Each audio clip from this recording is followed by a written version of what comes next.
हमारे तृणमूल कांग्रेस के नेता सदन ने यह कहने का प्रयास किया कि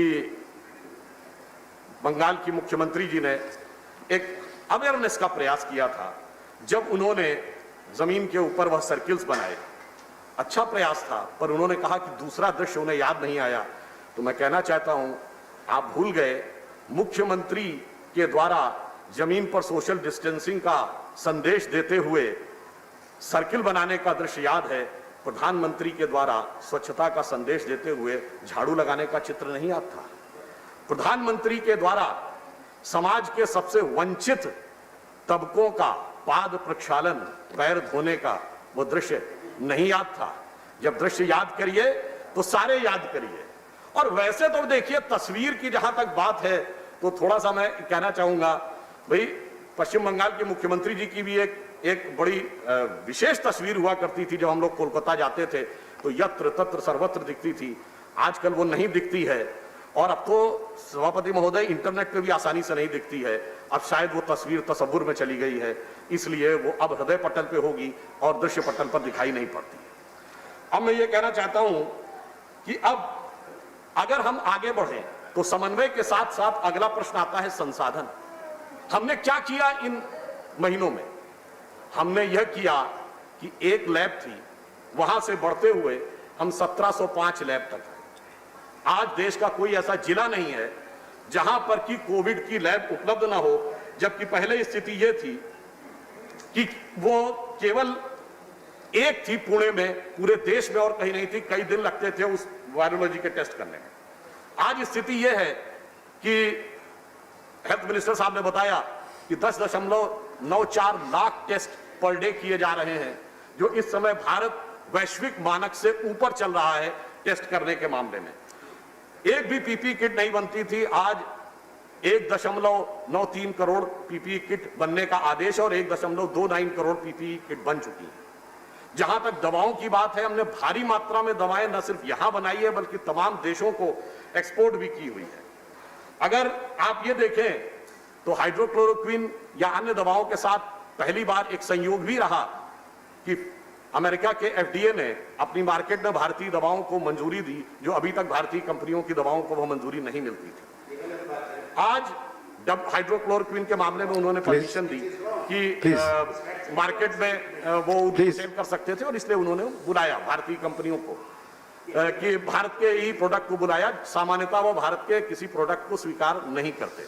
अब मैं दूसरी बात कह रहा हूं, देखिए WHO का कहना था कि कितने टेस्ट पर मिलियन होने चाहिए, न्यूनतम 140।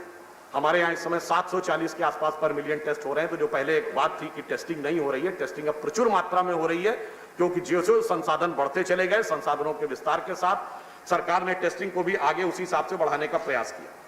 इन कुछ महीनों में 13,14,646 आइसोलेशन बेड बने, 2,31,093 ऑक्सीजन से युक्त बेड बने, 62,000 से अधिक आईसीयू बेड बने, जिसमें 32,575 वेंटिलेटर युक्त बेड।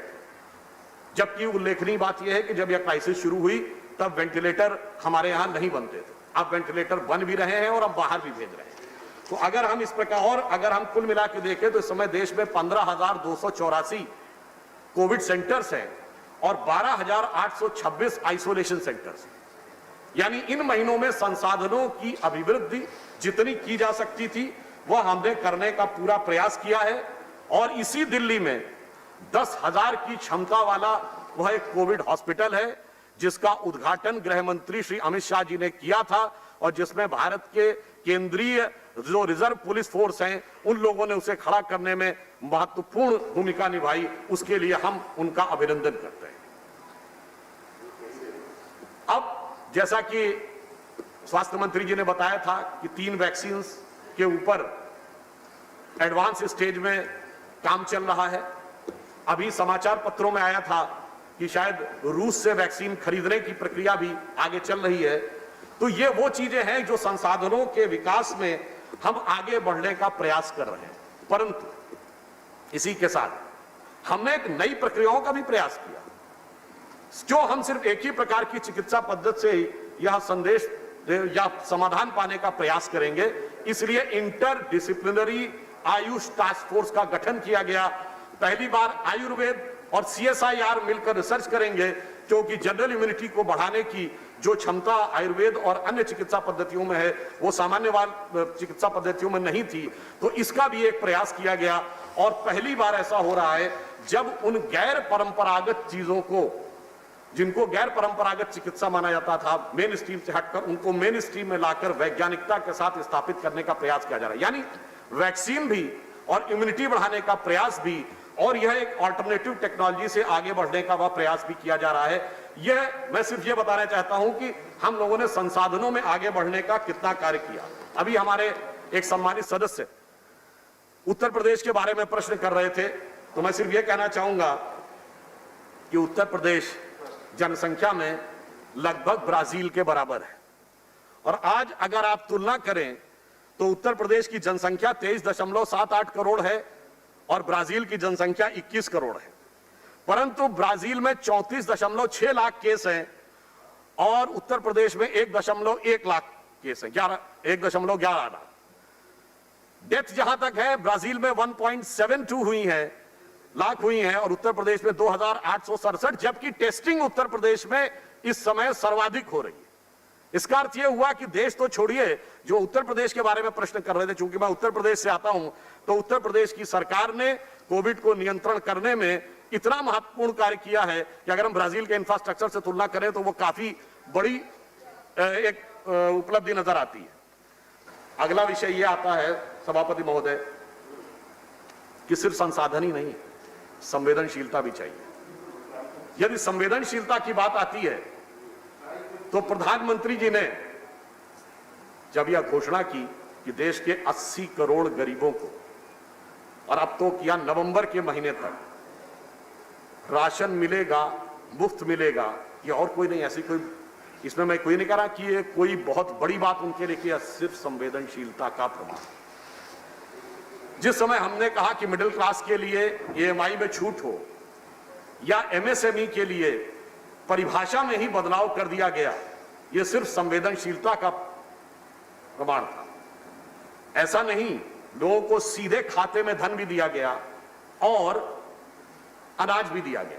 जो हमारे सम्मानित विरोध के मित्र या कहते हैं कि उस समय सारा पैसा कैश में देना चाहिए, अब बताइए जब पहले 2 महीने संपूर्ण लॉकडाउन था, उस समय अगर किसी के पास पूरा का पूरा कैश भी हो तो उसके लिए भोजन जुटाना ज्यादा समस्या है, बजाय इसके कि उसके पास अनाज भी हो और उज्ज्वला स्कीम के तहत फ्री गैस भी उपलब्ध हो और प्लस कुछ पैसे भी उपलब्ध हो, तो वो ज्यादा बेहतर जीवन यापन कर सकता था, जिसके बारे में सुव्यवस्थित ढंग से प्रधानमंत्री जी ने संवेदनशीलता के साथ काम किया है। अब मैं एक और बात भी कहना चाहूंगा कि हमारे विपक्ष के मित्र अक्सर शायद यह बात भूल जाते हैं कि वो सिर्फ विपक्ष में नहीं है, वो अनेक राज्यों में सत्ता पक्ष में भी है। और अगर आप सभी लोग ध्यान दें तो उत्तर भारत में सबसे समृद्ध राज्य कौन माना जाता है? पंजाब। पश्चिम भारत में देखिए तो जहां आर्थिक राजधानी है महाराष्ट्र। पूर्वी भारत में सबसे बड़ा राज्य और सबसे सक्षम राज्य बंगाल, और वह राज्य जहां की स्वास्थ्य सुविधाएं मूल रूप से स्वास्थ्य जागरूकता सबसे अच्छी है वह है केरल, जहां के स्वास्थ्य कर्मियों की देश में ही नहीं दुनिया में मांग रहती है। तो बेहतर यह रहता कि वो इन राज्यों में जिनके पास वैसे भी अच्छे साधन हैं कुछ कर दिखाते और फिर हमारे सामने उदाहरण प्रस्तुत कर देते, क्योंकि हेल्थ एक प्राइमरी स्टेट सब्जेक्ट है। अपने संसाधनों से करके दिखाते और फिर कहते देखिए साहब हमने ये किया, आप हमारे सामने उदाहरण करते। यह होता रचनात्मक। अब परंतु अब आप याद करिए, जिस समय कोविड के दौर में राहुल गांधी जी तमाम लोगों से बातचीत कर रहे थे, उन्होंने नोबेल पुरस्कार विजेता अभिजीत बनर्जी जी से भी बात की थी। आप में से कोई भी जाके चेक कर सकते हैं। जब मजदूरों का विषय आया और वो मुंबई के संदर्भ में था, तो अभिजीत बनर्जी जी का विचार था, ये कोई हमारा विचार नहीं है, कि मजदूरों की समस्या मूलतः स्थानीय सरकारों की समस्या है और उन लोगों को इसको अधिक सक्रियता से लेना चाहिए। केंद्र सरकार उसमें सिर्फ सहयोग कर सकती है और केंद्र सरकार ने अपनी तरफ से जो सहयोग करने का प्रयास किया उसमें चाहे ट्रेन के माध्यम से लाखों मजदूरों को अपने गंतव्य तक पहुंचाना हो, अथवा वंदे भारत मिशन के द्वारा विदेश में फंसे हुए भारतीयों को लाना हो, इस प्रकार के सभी संवेदनशीलता के साथ कार्य हमारी सरकार ने इस दरमियान में किए। अब वैसे विपक्ष की सरकारों ने भी कुछ अच्छे काम का न्यूज बनाई थी उस समय। याद करिए, जब कोविड का प्रारंभिक दौर था सभापति महोदय, तो हम लोग भीलवाड़ा मॉडल की बात करते थे। फिर बाद में कुछ ऐसा हुआ कि वो भीलवाड़ा मॉडल चलाने वाली सरकार खाली बसों को भगाने में और भागते विधायकों को बचाने के बीच के गड़बड़ झाले में फंस गई, तो फिर भीलवाड़ा मॉडल पार्श्व में जाता चला। अब राज्य सरकार ने अपनी बात, मैंने तो जो बात कही कि संकल्प भी चाहिए था, समन्वय भी चाहिए था, संवेदनशीलता भी चाहिए थी और संसाधन भी चाहिए था, ये हम लोगों ने सब किया। परंतु एक बात ये कहना चाहूंगा कि देखिए एक विकराल समस्या यदि सामने नजर आती है जिसका कि कोई सहज सामान्य समाधान नहीं नजर आ रहा हो, जिसको देखकर अक्सर बड़े बड़े लोगों की बुद्धि विकल हो जाती है, जहां अनुमान और अक्कल से लेकर समाधान निकालना हो, क्यों स्टैंडर्ड ऑपरेटिंग कोई प्रोसीजर नहीं होता है, तो ऐसे समय में आत्मबल से युक्त जो नेतृत्व है वो बुरे दौर में कैसे देश का नेतृत्व करता है उसका प्रमाण होता है। और आज हमारे आदरणीय प्रधानमंत्री श्री नरेंद्र मोदी जी का जन्मदिन भी है, तो मैं स्मरण करता हूं कि उन्होंने जिस दृढ़ता का परिचय दिया इस समय में, इस विचित्र परिस्थिति में, जिसका कि समाधान तो छोड़िए, स्वरूप भी किसी के सामने स्पष्ट नहीं था, तो यह पंक्ति उनके लिए कहता हूं, यह संसार मनुष्य के लिए एक परीक्षा स्थल है, दुख है प्रश्न कठोर देखकर होती बुद्धि विकल है, किंतु स्वात्म बल विज्ञ सत्पुरुष, आत्मबल से विज्ञ सत्पुरुष जैसे मोदी जी, किंतु स्वात्म बल विज्ञ सत्पुरुष सही पहुंच अटकल से हल करते हैं प्रश्न सहज ही अविरल मेधा बल से। और अंत में मैं कहूंगा, आरोप प्रत्यारोप आक्षेप ये सब चलते रहेंगे। मैंने दिए से शुरू किया था, दिए पर ही समाप्त करूंगा। अभी ये पूरा इसके साथ संघर्ष बाकी है। डॉक्टर सुधांशु जी कंक्लूड करिए प्लीज। तो अटल जी की पंक्ति कह के समाप्त करूंगा, आहुति बाकी यज्ञ अधूरा, आहुति बाकी यज्ञ अधूरा, अपनों के विघ्नों ने घेरा, अंतिम जय का अस्त्र बनाने बन दधीच हड्डियां जलाएं, आओ मिलकर दिया जलाएं। धन्यवाद।